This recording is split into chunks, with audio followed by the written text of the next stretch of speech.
Either of those is considered to be an antigen-presenting cell. So we're reviewing the T cells before we move on to B lymphocytes. So we have the virus, which is phagocytosed as an exogenous peptide, broken down by the lysosomal enzymes and presented on the surface via MHC class, MH, major histocompatibility class 2 molecules. All right, so that's this first step. All of that was just step 1. Then the T helper cell comes along, and its T cell receptors have to match. This is where we get specific immunity. Its T cell receptors have to match the antigen supported by the MHC class 2. If it does, it interacts with it and is stabilized by the CD4 molecule from the T helper cell. So that would be step 2. Once that occurs, the macrophage releases interleukin 1 to the CD4 cell. Step 3, all right, actually 4 was kind of up there. And our T helper cell is now activated. It can dissociate from the macrophage and go to another cell to interact with the T killer cell, all right, but we left it here. All right, so in this diagram that I had up on the board previously, taken from a previous exam, here would be the antigen presenting cell. What would number 1 be?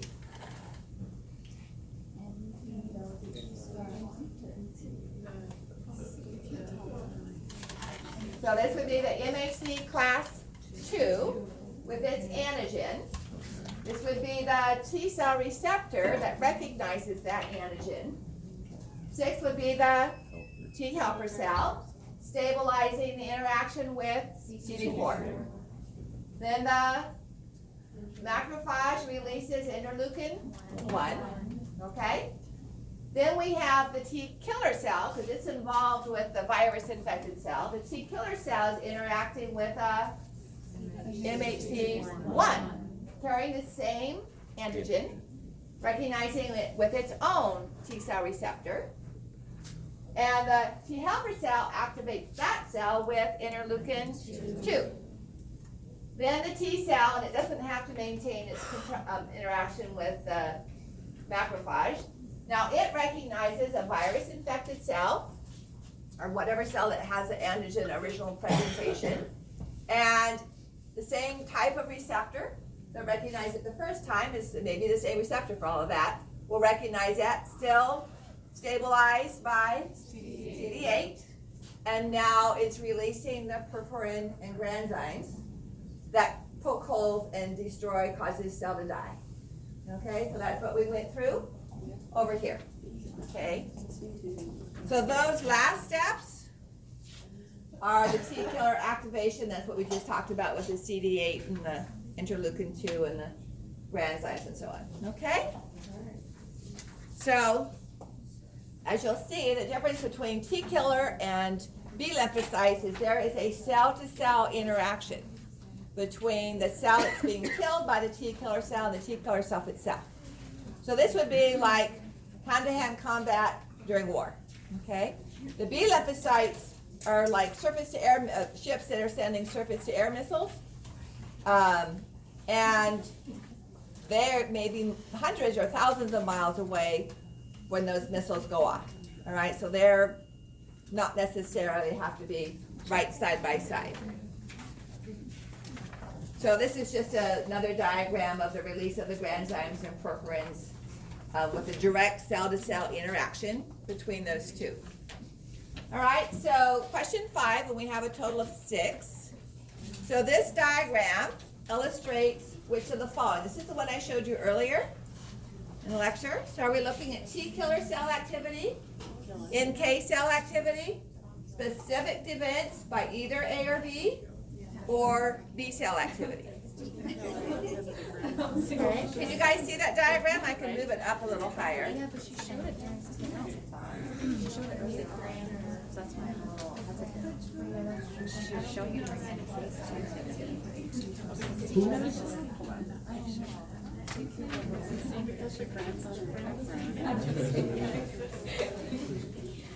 So you talked about it earlier on, but you were talking about natural killer cell, right? But that's not what that is. This is a natural, that's why I'm asking you. Is this a natural killer? They're both working with Because of the tumor cells. granzyme and preference, I'm saying no. They both have it. Oh, natural killer has it too? I missed that part. Yeah. I didn't, yeah, I heard that. So the question is, both T killer cells and natural killer cells release perforin and granzymes. You can't go by that. You have to look at whether there is receptor, T cell receptor, antigen, the specificity, okay? Because when did I talk about NK cells? Did I talk about NK cells with non-specific, or after I started talking about the third defense? It was non-specific. Were they part of the second line of defense? T killer is specific. Okay, So, so I talked about two types of activities where antibodies are involved that were specific or non-specific. Because we were dealing with what part of the antibody? The FC. The C. So even though we have antibodies here, have we talked about antibodies yet for our specific reactivity? Do you see a B cell in here anywhere? Okay.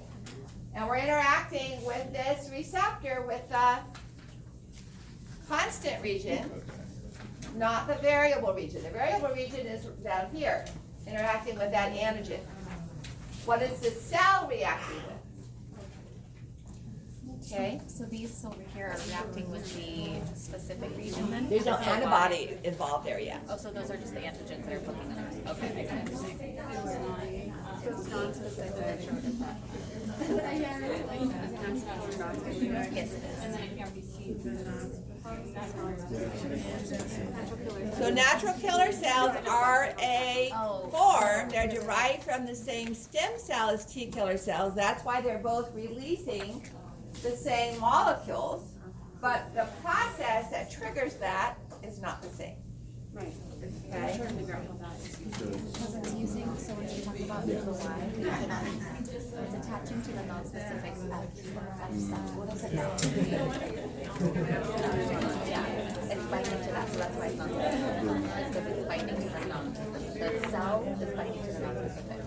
If that makes sense. It does. I just don't know if I would have caught that. So like here, the FC, so if it's binding here, then that's specific. So the pink is the antigen, right? Yes. And the bluish purple is the That's the antibody. antibody. So The pink And thing the, is the So cell. the natural cell, the T killer cell or NK cell has a receptor that's not interacting with the antigen. just with the antibiotic It's FC. reacting with the FC region of the antibody. Okay. And T killer cells want to do that. That's what I'm asking. This also was a question on a previous exam. Picture is more so we really need to look at it.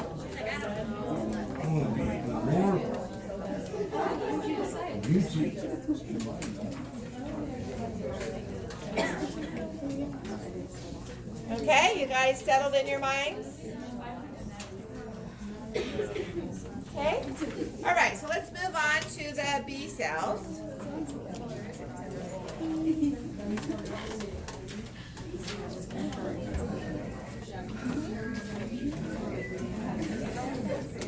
May I erase the board?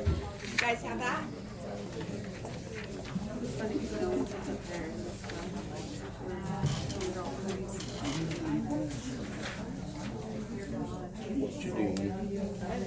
Oh, I get it. Just trying to like stay with her, you know. That's all I'm always trying to stay with her. Because they're never really helpful. Right? Like, they're not helpful in the morning. They're I don't know. It's like key points. Yeah. So, is a B lymphocyte an antigen presenting cell? Turns into a plasma cell. Yes, it is. Yeah. It is? It is. So our antigen presenting cells are macrophages, dendritic cells, which have the same parent as a macrophage. We just usually find them in the skin before they move to the, in the epithelium of the skin before they move to the lymph node, and B lymphocytes. All right, so B lymphocytes don't need to have the macrophage. They themselves are an antigen presenting cell. So,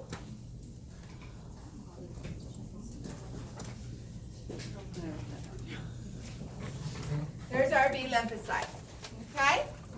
And it has B cell receptors, just like the T lymphocyte has T cell receptors. So, it's going to, let's put these B cell receptors on. The B cell receptors are really antibodies. And they are the antibodies that the B cell will make once it starts transcription and translation and making proteins. Okay? Now the B cell is a phagocytic cell. We talked about white blood cells and they were all phagocytic except the basophil. The B cell lymphocyte is phagocytic. So we're going to stick with virus. Find my red pen here. It hasn't dried out. And it's going to endocytose. Should have made my B cell bigger. It's going to endocytose the virus. Just like the macrophage did. And that's going to, may I erase the word lymphocyte just so I can have some more cellular room here. It's going to endocytose that. So exogenous or endogenous protein? Exogenous. So it's going to fuse with a lysosome.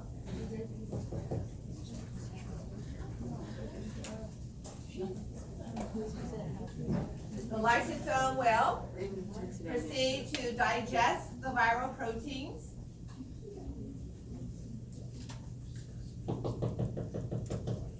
Into antigenic size molecules. That will fuse with a vesicle from the endoplasmic reticulum that contains an MHC1 molecule. MHC contains a MHC molecule, one or two, that came from the endoplasmic reticulum. It came from there to fuse with the lysosome and the vesicle. So this is a 2, all right? If it was a 1, it would have stayed attached to the ER, and the proteins would have gone into the ER, okay? So this is a 2, and our little antigen protein will get stuck to that, and move to the surface.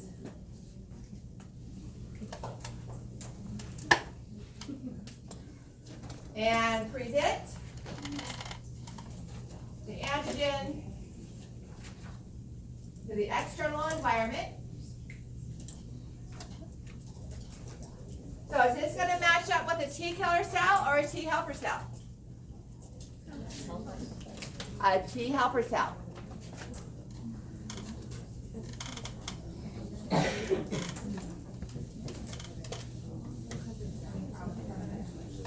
Which recognizes that antigen,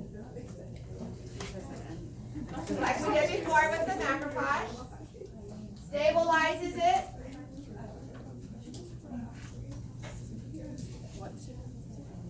with a CD4 molecule. How do we activate? Now this T helper cell may have already been activated by a previous macrophage encounter, okay? To make it simpler, we will say it's already activated, but if it's not, the B lymphocyte can send interleukin-1s to it as well, okay? But we'll just simplify it by saying this is an activated T helper cell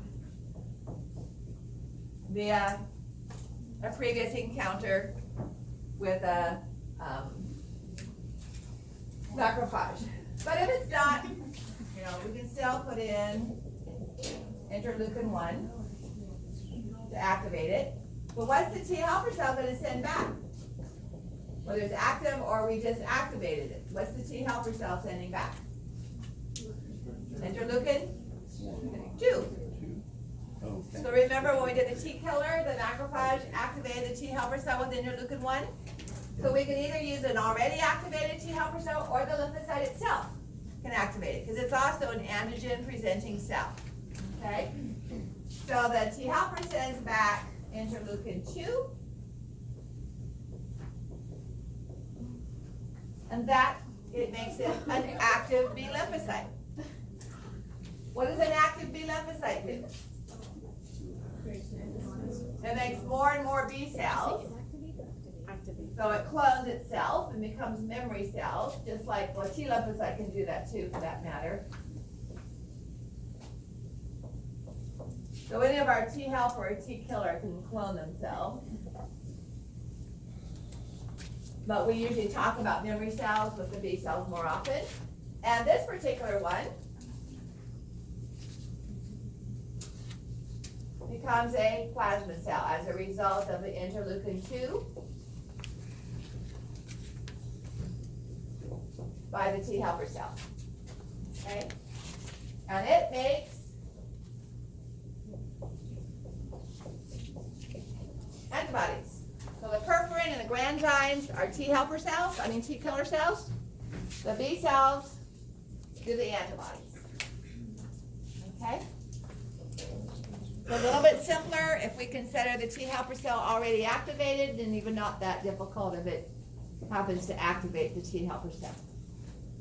So no CD8 involved here at all, okay? No T killer cell. And these antibodies can spread throughout the body in the connective tissue, the blood, the plasma cells, the clone plasma cells. Then as soon as they come in contact with another antigen, they don't require the T helper cell.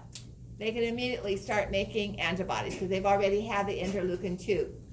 So another contact, another antigen binding here to their T cell receptor. Once they're activated by the T helper, they'll immediately go directly to plasma cells. It takes much less time. This process, this whole process here, takes about 2 weeks, 14 days the first time. The second time from the clone to here is hours. Okay, less than a day. So we call that, we'll look at it next, we call that the primary and secondary immune responses. So any questions on this process? Same activation of the T helper cell. It could be by a different macrophage or a different plasma, a different B lymphocyte, or it could, like I said, it could activate itself. This is just a fancy picture looking at that. All right. So back to antibodies again. We keep bringing them up. We can't get rid of them. Remember I drew the heavy chain and light chain? We've talked about the constant region already, the variable region. So it is the constant sequence of amino acids in the constant region that determine our 5 classes. Okay? And it's this region that natural killer cells and complement interacts with, which is what makes it non-specific. So this interaction with the variable region here that makes it specific. Okay? Otherwise it's a non-specific defense. So these are the different types. IgG is the most common one. The I stands for immunoglobulin. It crosses the placenta, so the transfusion reaction, not the transfusion, the erythroblastosis fetalis we talked about would be with IgG. It's also how an infant gets immunity from its mother. So the mother has antibodies to exposure to various antigens in her environment, and the baby is born without that exposure, so it hasn't made its own antibodies. And so those will have crossed into the across the amniotic membrane into the baby, and across the chorionic villi, and so the baby is born with the mother's antibodies, and then takes a few months to develop its own, which is why newborns are typically suggested that you don't take them, into baseball stadiums and so on, or especially preemies. I still remember as a college student, I played racquetball with a friend, and she had a baby just like 2 weeks prior to her husband's graduation. And so she asked me to come over and watch her daughter so she could go to her husband's graduation. Maybe it was less than 2 weeks because the baby's stools were still meconium, the dark tarry stools that newborns are born with. And this baby decided to poop, and poop, and poop, and poop. It was new, I mean, it was a preemie, but maybe 5.5 pounds. It wasn't really, really little. And I would change the diaper, put the new one under it, and before I could wrap it up and tie it up and put all the stickers in place, more would come out. I had a stack of diapers. The poor baby was probably on its head, not quite. Before that stuff, I mean, it was just, here's a new one, and poop, and there's a new one, and that bottom just kept going up and up and up. So, this is the one that if you have a vaccination, okay, or you get chicken pox or whatever, the IgG is the one that you develop in response to that. I didn't get to read the article, but there was something going around the news of a woman who dressed up as measles.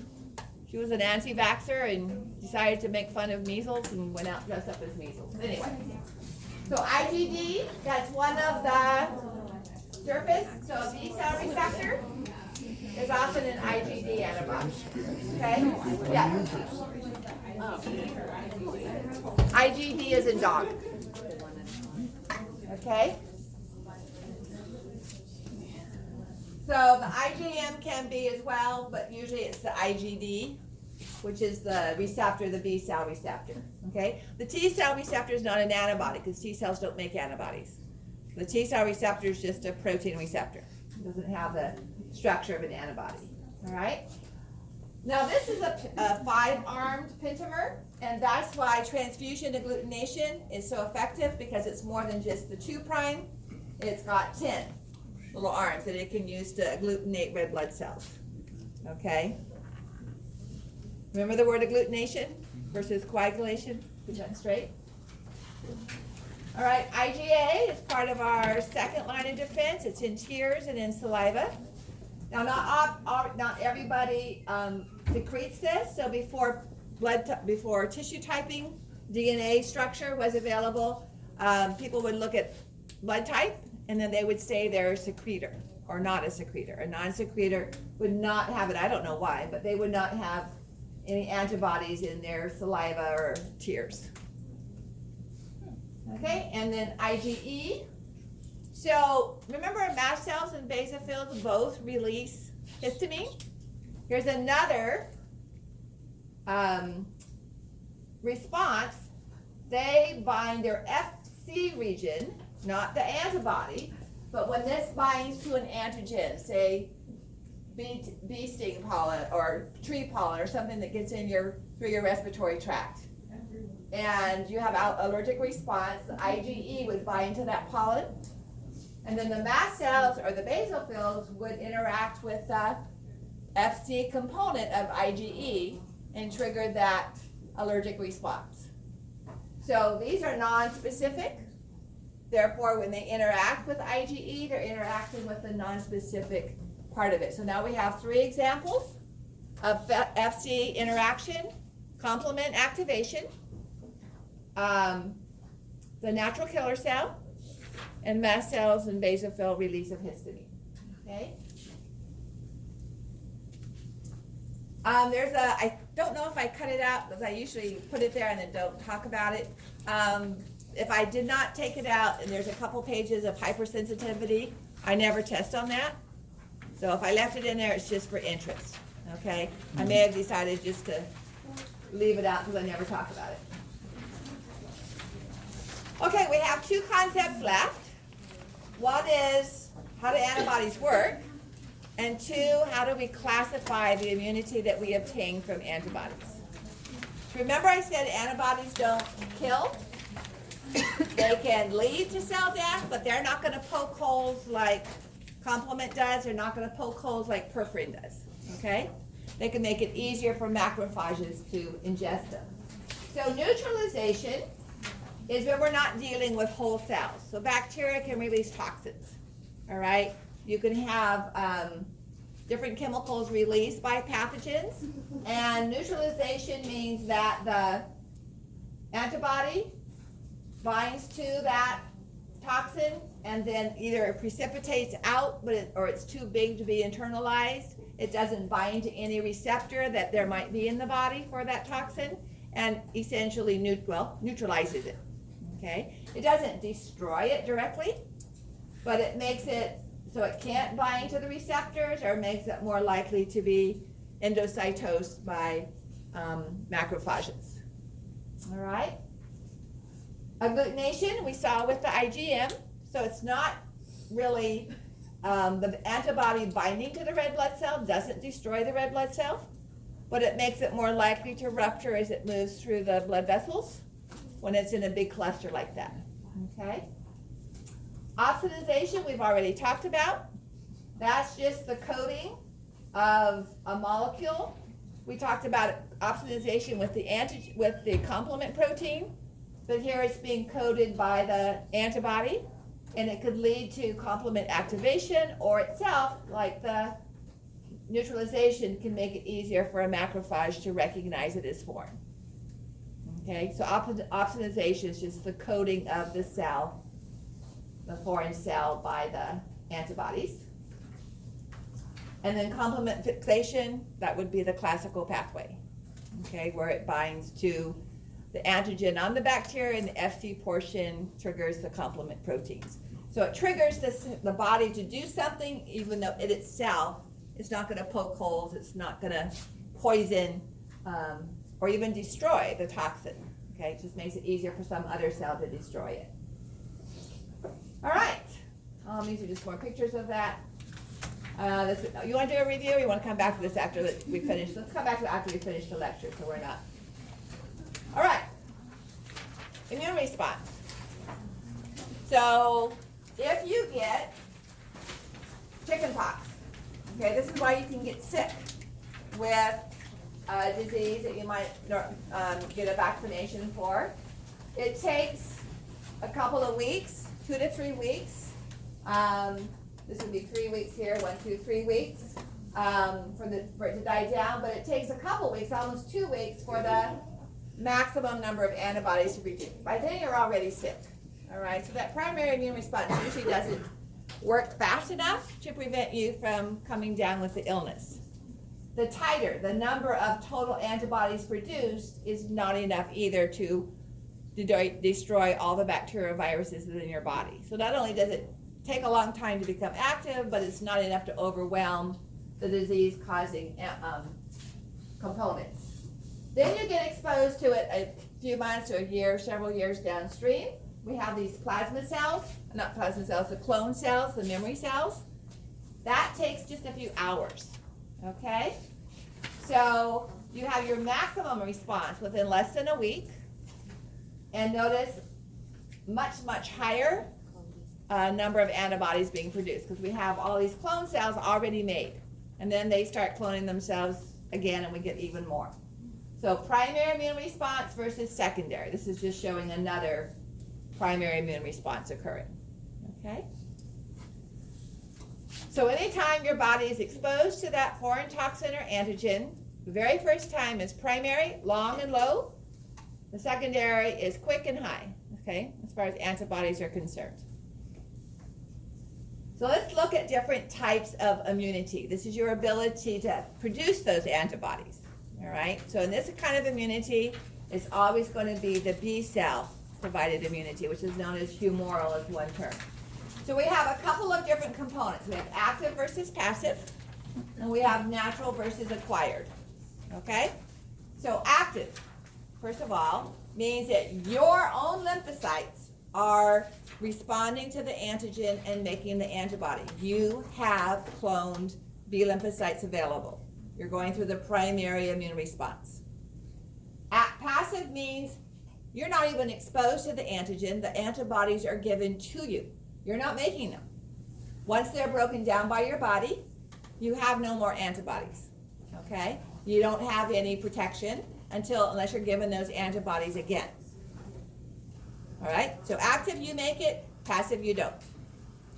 Natural and acquired always involves a sugar cube or a shot. Sugar cubes were the old-fashioned way for doing polio. That's how I got my polio immunity. Natural can be by getting disease, or if you get it from your mother. Sorry, dads, you don't give natural immunity unless you're breastfeeding. Okay, so let's look at some images. So passive, natural immunity. IgG crosses the placenta, crosses the amniotic sac, and is giving the baby passive immunity. It's not responding to any antigen. These are the mother's antibodies going into the baby. They have a limited period, few months, 3 to 4 months after the baby is born. If the mother is breastfeeding, so these are IgG antibodies. If the mother is breastfeeding, these are IgA, and they're in the breast milk. And as long as she continues to breastfeed, more antibodies are continuing to replace the ones that were dying off with natural breakdown. So it's a natural process, I hope. Even if you're giving the breast milk in a bottle, it's still a natural process, okay? As long as it's breast milk and not formula, it's gonna have the antibodies. But it's passive because the child doesn't have any of its own B lymphocytes making those antibodies. Once those antibodies are gone, they don't have the ability to make their own, okay?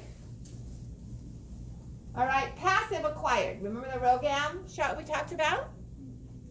So those were antibodies given to the mother via an injection, not the antigen. Her making antibodies against the baby's D antigen would be active, all right? Here, we're not trying to protect the mother. We're actually trying to destroy the baby's red blood cells before their mother makes her own active response. So the RhoGAM shot contains antibodies given to her by injection for the sole purpose of agglutinating the baby's red blood cells before she has the few hours, the 3 days, to make her own active response. All right, anti-snake venom serum. Again, we don't have the time to make an immune response. Tissue damage from the snake venom can occur within a few hours. All right, and you don't have 2 weeks, depending on the amount of venom or the lethality of the snake bite. Let's see, my daughter just graduated, so 5 years ago, the summer before my daughter was supposed to start college, since she was, I don't know, 8 years old, she started riding horses, and I started taking her down to Lodi, which is where her trainer was and her horse. And then when she got older, when she was about 12, she started spending the summers down there, working with her trainer, and she would run a camp for little kids. And one of her best friends lived across the fence, and she would live with her in an RV. And so I'd been out of town for about 5 weeks, and I came back and got a phone call. She said, "Mom," she said, "I think I got exposed to rabies." And I said, "What?" And she said, "Yeah," she said, "Hannah's mom had a feral wildcat come around and stay in her barn, and it had kittens. And a few days ago, she found the mama cat and one of the kittens dead in the road, and she just thought it'd been hit by a car. But now the other kittens are starting to behave weird." And she said she took one of the kittens to the vet, and it tested positive for rabies. And I said, "Did you get bitten by the rabies?" And she said, "No." She said, "Hannah's mom did." She said, "But," she said, "I have blisters on both my feet from wearing my riding boots, and the kittens licked my blisters." So I said, "Okay, honey, let me check." And she said, "Hannah's mom got an injection in her arm for the rabies. They were going to do it in her hand where she got bit, but they just gave it to her arm. And another friend," Hannah wasn't exposed, "another friend who's going to start college next week got an injection, and they gave her the other shot, so she has to take one more in 2 weeks after she goes to college. So they gave it to her to give it to herself." And I said, "Okay, honey, I have to call the county and see what the procedure is." So I called our county, Sacramento. They called down to San Joaquin, confirmed it was rabies, called me back and said she needs to go and get the series of injections. I think only 1 or 2 people are known to have survived it without. And so I called my doctor, and they said, or Savannah's pediatrician, and they said, "We don't stock this. It's too expensive. You need to go to the emergency room." So about 10 o'clock on a Thursday night, I took her over to Sutter General, whatever it's called now, and took a while. They had to go to the pharmacy and come back, and then they said, "Okay, so here's what we're going to do. Poor child. We're going to give her an injection in her foot at the heel, at the site of injection, and I guess one blister wasn't open, but the one that was. And so they gave her 15 injections around the blister, Oh my gosh. just going all the way around with about a half a cc or a cc of fluid. And there's a bone right there, the calcaneus, so there's not a lot of tissue to absorb it. She could hardly walk when we left. They gave the other half of that injection in her buttocks on the same side. Then they gave her an injection in her arm. And they said, come back in a week and we'll give you a second injection, and then you need a third injection in 2 weeks, and she was gonna be in Colorado at that time. Nobody else had had an injection at the site. So we came back for the second arm injection. They said, oh, you don't need another one. And we're like, wait a minute, we were told we need 2 more. There's a bit of confusion, and I read the paper, and the paper contradicted itself. It said one thing on the first page and something else on the third page. So she got all 3 injections, okay? Total cost of $300. I just read about a woman who had to pay $30,000 for, like, what? I don't know if it was no insurance or what, but Somebody anyway. didn't pay for it, right? So my normal copay for the insurance, if I go to the ER, is $40. And I said, what about, and they said, no, this doesn't come under that because it's extra expensive, so $300 total. When I saw what this other lady paid, I was happy with. So what was the difference in the 2 injections? Why did she get injections at the site of exposure? What are we looking at here for the injection at the site of the exposure? Obviously acquired, because it was an injection, okay? Passive or active? The one in the arm was active. The one at her heel and in her buttocks was passive, because they wanted to destroy any of the toxins from the rabies virus at the site, and then here in case it had already started to travel up her lower limb, okay? So those were passive, acquired, passive. The injections, the 3 injections that she got in her arm were acquired active, which was the weakened virus, just like if you were to get a chicken pox or a flu vaccine, was the weakened virus to trigger additional antibodies that would remain and be available if there were still toxins or she got some other exposure. Okay, does that make sense? All right, so that would have been, the acquired passive would have been in here as well.